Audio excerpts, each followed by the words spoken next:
House hold budget బెంగళూరులో ఒక సామాన్యుడు సగటు వ్యక్తి ఉండాలంటే కనీసం నెలకి ₹1,00,000, చిన్న ఫ్యామిలీ ఉండాలన్నా ₹1,00,000 కావాలి. అక్కడ ఇళ్ళ అద్దెలు కూడా విపరీతం అంట.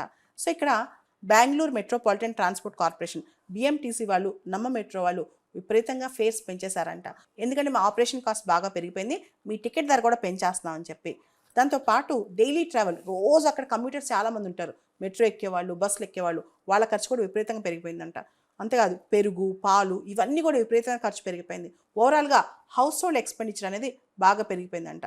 మిల్క్ ప్రైస్ ఈ నెలలో ₹4 పెరిగిందంట. లీటర్ మిల్క్కి ₹4 పెరిగిందంట. ముఖ్యంగా నందిని మిల్క్, నందిని కర్డ్ అనమాట. నందిని వాళ్ళ పాల ప్రోడక్ట్స్, పెరుగు ప్రోడక్ట్స్ చాలా ఫేమస్. ఏప్రిల్ 1వ తారీఖు నుంచి ప్రతి దాని మీద చాలా ధరలు పెంచేశారంట. ఆ తర్వాత ఇప్పుడు వాటర్ ప్రైజెస్, బెంగళూరులో వాటర్ సప్లైలో కూడా ప్రతి లీటర్ వాటర్కి ₹1 ఎక్స్ట్రా పెరిగిందంట. అంటే హౌస్ హోల్డ్ వాటర్ ఖర్చు ఇంతకుముందు ₹400 అయితే ఇప్పుడు ₹500 అవుద్ది.